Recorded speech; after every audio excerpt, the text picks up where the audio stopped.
All right, so now we're going to start with part one of the digestive system. We have a lot to talk about here. It's not too crazy, but we're going to get into some detail. We're going to talk about the digestive processes, what happens. We're going to kind of focus on like the mouth. We're going to kind of focus on the upper part with this part. So looking at the mouth and saliva, the tongue, teeth, the pharynx. We'll also look at the esophagus as well as the stomach. And we'll get into some more detail with the stomach and the different types of cells and glands and whatnot that we find there and what they do, as well as some stuff when it comes to hormones. So first and foremost, we got to talk about and define that mechanical and chemical digestion. We kind of briefly talked about this earlier, but I'm going to just remind us again. Mechanical digestion is the physical breakdown or physical movement of food, right? We're mixing things around or we're breaking things down some way, right? Chemical digestion is we are using something like an enzyme to chemically break that food down on a molecular level. And you'll notice a lot of the different parts of the GI tract that are involved with digestion do both of these. There's usually both of these happening in some way, shape, or form. And the mouth is no exception. So when it comes to mechanical digestion, the first thing we're going to be doing is what we call mastication or chewing. Mastication is going to help break that food down, mash it, right? Change the texture of it, but it's also going to mix in saliva. Saliva is going to play an important role into the next part, which is the chemical digestive process, right? The saliva has enzymes mixed in it like lingual lipase and salivary amylase, which break down triglycerides and polysaccharides respectively. This is going to be coming from like the tongue as well as the salivary glands. And so we're already starting to break down the food that we eat simply by chewing the food up. So these salivary glands, the way they're going to work, so we are going to secrete saliva. We're using exocrine glands, so we're using a duct to send the saliva from the gland itself to the mouth. We have three pairs of them. The parotid, the sublingual, and the submandibular, or sometimes called submaxillary glands. And so if we look at where we find them, right, here's where we have the parotid are going to be kind of in the back of that throat area, sublingual under the tongue, and then submandibular is going to be kind of further back and a little bit deeper in comparison to sublingual. But that saliva, again, is going to lubricate, it's going to dissolve food, it's going to start the chemical breakdown because we have things like the lipase and salivary amylase, and it's going to break things like starch down into maltose. Now, most of the saliva is going to be water, right? Almost all of it, with just a little bit of stuff dissolved in it, like these salts, the organic substances, and the enzymes we've been talking about. That doesn't mean that it is less powerful. It is entirely powerful and able to break down the carbs that we're eating from the very beginning. Now the tongue, this is going to have skeletal muscle. This is what's going to allow us to move food within the mouth. It kind of helps you manipulate for chewing so that you can make sure the food's actually getting to where your teeth are at, so that you can push that food, what we now call the bolus, to the back of your throat so you can easily swallow it. And then of course you use it for speech as well. If you if you've ever noticed when you're speaking the movements that your mouth makes, right? You notice that your tongue has a very big piece in this. It has a very big part. So the tongue has this upper surface. There's also sides that are covered with these papillae, these little or papillae that are these little nodules of some sort, and on those is where we see the taste buds, right? The taste buds, and we've talked about these before, so I'm not going to get into detail with taste buds, but they're going to help with the detection of what chemicals are in the food you're eating. That can be really helpful because it can help you find things that maybe you really need or you want, or it can help you decide that something is not really edible. There are also glands on the bottom side of the tongue. This is where the lingual lipase is coming from to help start the breakdown of fats. Now, mastication or chewing wouldn't be very easy without something to actually kind of tear and crush things like teeth. So teeth are going to be, they're really similar to like your bones, except they have dentin, which is going to be this connective tissue that's been calcified to give us our basic shape and rigidity, and then covered with things like enamel to give some protection. And we have what are called two dentitions, meaning we have two rounds of teeth. We have the deciduous teeth. This is also what you would call like your baby teeth, and your permanent, your secondary teeth. So if you lose your baby teeth, and then when your permanent teeth come in, if you lose one of them, it's gone for good. There are 4 different types of teeth. This is based on what they can do and their shape. So we have the incisors, which are in the very front. All right, they kind of have almost like a flat blade-like kind of feel.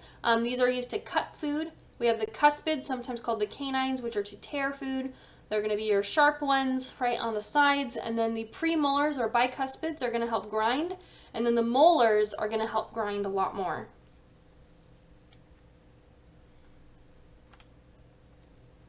Moving to the pharynx is what's going to connect the mouth and nose to the GI tract and the trachea, and this is where we're basically going to make that kind of distinction between the airway and the pathway for food. So this is where we have that dividing line. And we can divide the pharynx into 3 regions: the nasopharynx, the oropharynx, and laryngopharynx, depending on which part we're connected to. So nasopharynx being connected to the nasal cavity, oropharynx being connected to the oral cavity, and the laryngopharynx being next door to the larynx. The pharynx is going to be involved in what we call deglutition or swallowing, right? Just the act of moving that food, what we now call that bolus, down. So deglutition or swallowing, this is where we take that bolus from the mouth and we're going to move it from the mouth down to the stomach through what we call peristalsis. Now peristalsis is the rhythmic contraction. It's like a wave-like motion that is used to move food in a single direction. Saliva and mucus are going to help with this, to help kind of make it smoother for it to pass down from the mouth, the tongue, the pharynx, and the esophagus. And we have muscles that are going to help with that peristaltic process.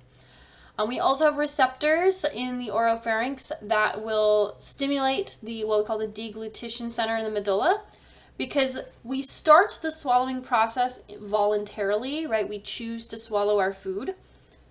But once you start the process of swallowing, it soon becomes a reflex.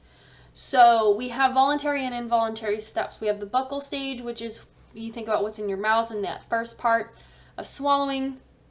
You have voluntary control over that. But then as it enters into the pharynx and down into the esophagus, we now become involuntary, right? We've gone from, you no longer have voluntary control over that movement. It's going to happen regardless, even if you try to stop it.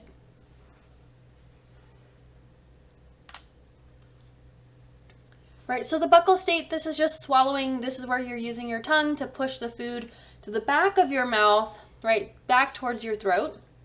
And then you make that action, right? You make that actual like swallowing motion. But then you notice that once you do that swallowing motion, it suddenly becomes out of your control. And this is where we're entering into the pharyngeal stage, right, where we have gone past, right, down into the pharynx, and the soft palate and everything, you notice like it kind of closes off. The epiglottis will cover up the larynx so that we don't choke on our food, so food doesn't go into the trachea. This is why you technically can't really breathe during this point, because even though it's very short, because we are physically covering and blocking the trachea. And then we get to the esophageal stage, where we are down in the esophagus and we're being pushed down the esophagus towards the stomach. Now this is using that wave-like motion of contractions called peristalsis to regularly move that food down, right? And so we have the longitudinal and circular muscle contractions that are going to help push that bolus down towards the stomach so that it doesn't go back up. Now with the esophagus, we do have mucus that is being secreted with it, but we're not releasing any enzymes. There's no absorption, there's no like digestion, it's just for movement. The esophagus is just that. It is a tube to get something from one place to another. We have two different sphincters too to help with this. We have the upper sphincter, which is going to regulate the movement that gets into it, so going from the pharynx into the esophagus. And we have the lower esophageal sphincter. This is going to be down at the bottom of the esophagus, between the esophagus and the stomach. And this is to make sure that things move into the stomach, but also to make sure things from the stomach don't make their way back up, right? Because remember that stomach has stomach acid and whatnot. It's not very fun if it were to come back up to the esophagus, because the stomach is well prepared to handle that acidic environment, but the esophagus not so much. When we make our way down to the stomach, this is where we are going to do a little bit more of that mechanical and chemical digestion. This is where we are going to mix a lot of stuff together, as well as kind of use it as a storage facility somewhat to slowly introduce this food to the small intestine. So the first thing we're going to be doing as soon as that food enters the stomach is we're going to start mixing it with the gastric juice. So we're mixing with gastric juice. We're basically churning. We're using those 3 layers of muscle to mix gastric juice with the bolus, which is going to form what we call chyme. This gastric juice has different secretions, including things like pepsin. Pepsin is going to break down things like proteins. That's why we call it a protease. And then gastric lipase, which is going to help with lipids. So pepsin is with proteins, lipase with lipids. The secretions, these gastric secretions, the gastric juice is usually a very low pH compared to the rest of the body. It's about 2 to 4, right? So we'll say about a 3. We'll say it's about a pH of 3. So it's definitely on the acidic end. And the reason being is that pepsin is an enzyme that only really functions well in an acidic environment. In fact, it's inactivated if things are too basic or too neutral. There are some things that we can absorb in the stomach, but not much. We can get some water, we can get some electrolytes, there are certain medications, and then also alcohol can be absorbed in the stomach as well. And that's why you may have noticed that, if you are drinking alcohol, it's a good idea to have some food in your stomach too, because of that absorption happening there when it comes to alcohol. So the gastric, the stomach is going to kind of serve as like a storage facility like I did, because it's going to help control the amount of chyme that goes into the small intestine.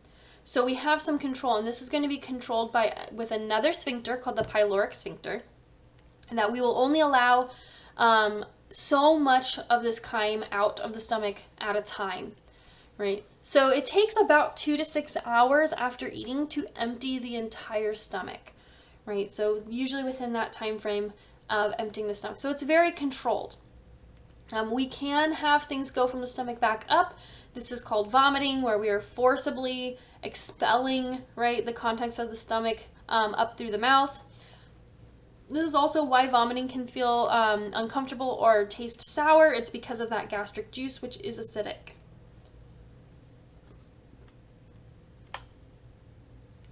So remember, we have those sphincters that we talked about. The lower esophageal one we already mentioned. That's going to prevent food or prevent chyme from splashing back up into the esophagus, so we can protect the esophagus from that harsh gastric juice. And then the pyloric sphincter, that is going to help control how much of that chyme is released from the stomach into the small intestine at a time. When empty, we see the mucosa is found in these folds called rugae. As we eat, though, these rugae, we will expand the stomach, and so those folds kind of stretch out a little bit more. And so these folds basically allow us to have some room for the expansion of the stomach when we consume food or drink. And so this is probably also, if you think about it, if you've ever been hungry, you may have noticed that your stomach is maybe a little bit on the smaller side, but if you've eaten a really big meal, you may have noticed that you physically feel you're bigger, right? That your belly area is kind of a little bit larger than it is normally. And again, that's because your stomach can actually expand to hold more than what it looks like it could hold. Now in the stomach, Let's go ahead and talk about the digestion that's happening there. One is mechanical digestion. That stomach has 3 muscular layers, right, that are going to help with churning everything together. So we're still using that peristaltic movement.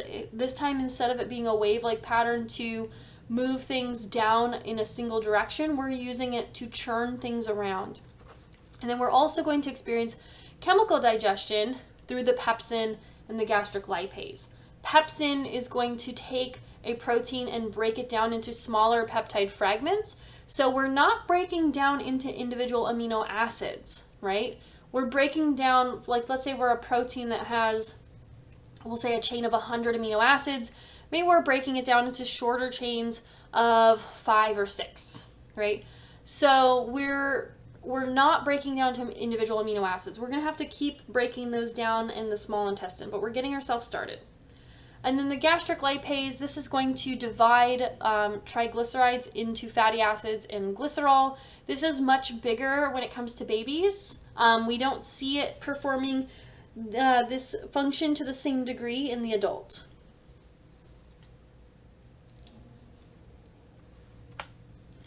And so where are these things coming from and how are we achieving this? So this really comes down to, we're kind of marrying the anatomy with the physiology here. So we have in the stomach that inner lining, and it has all of these folds in what we call pits. These are gastric pits. And inside of these pits, we have the gastric glands. And inside we have a variety of cells that are going to perform different functions to kind of contribute to the overall mechanical and chemical digestion. So first and foremost, we have goblet cells. That name should be familiar by now because these are the cells that are going to produce mucus. We see them in a lot of different areas. Like we see them in the trachea. We've seen this term before, right? So we have mucus. This is going to help protect the actual stomach itself from its own acidic juices. We have the parietal cells, which are going to produce the gastric acid, meaning they're producing hydrochloric acid, which is what's giving us that really low pH. We have the chief cells, which are producing the pepsinogen. Pepsinogen is the inactivated form, and it will activate as soon as it's exposed to that low pH. So it'll go from pepsinogen to pepsin when it hits that acidic environment. D cells, which will release somatostatin. This is going to inhibit, is going to slow down the acidic secretions. And then G cells, which are going to release gastrin, which stimulate acidic secretion. So D cells and G cells kind of work opposite, antagonistic to each other. Let's take a deeper look at the parietal cells, though, which are secreting that hydrochloric acid, which again is making the stomach environment very acidic. This again is required for pepsin to be activated so it can function. And the way that we kind of control the activity of the parietal cells, we have the acetylcholine that's coming from the autonomic nervous system. Remember, acetylcholine being that neurotransmitter that is utilized on the parasympathetic side. Gastrin, which is going to be released from those G cells. So if we come into contact with, like, if we have protein there, then that protein will activate the G cells to produce gastrin, which will then activate the parietal cells. We also have histamine, which is going to be released by the enterochromaffin-like cells. So these things are going to all help stimulate digestion by promoting the secretion of acid. So acetylcholine, gastrin, and histamine are all promoting digestion. The enterochromaffin-like cells, these are neuroendocrine cells that we find in there that are going to help with this. Again, they're releasing histamine to promote digestion. Now, the secretion of this is energetically expensive. This is not a free process because we have to get, basically we have to get these ions, the hydrogen ions and the chloride ions together. They're secreted into the lumen of the stomach, right? And we have to do that through the exchanging of potassium. So we're using what's called a proton pump. A proton pump, we think it's kind of similar if we look at it, right? Let's go ahead and take a peek. So here we're pushing protons out, bringing the potassium in, using ATP to pump that those protons, which are the hydrogen ions, out. So we see it's kind of similar-ish to what we saw with like the sodium-potassium pump, except we've swapped sodium for the hydrogen ion. Again, the hydrogen ion from here on out will be called a proton, since that is basically what it is. So this requires ATP to pump this out. We can take the chloride ions from a by swapping out bicarbonate, right, making that swap, right, bringing it in. We see we're not necessarily using ATP to bring the chloride ion in, but we do for that particular proton, right? So we are going to release the bicarbonate into the bloodstream. This causes a rise in that pH. We can bring in that chloride ion, right? Boom. They bind, that proton and the chloride ion bind together to form hydrochloric acid. And so by doing this, by bringing in these two components together and having them bind, we can keep that pH really low, right? Which we need. We need the pH to be low because that will allow pepsin to actually function. If the pH is too high, if it's more neutral, then pepsin will not necessarily be able to break down those proteins.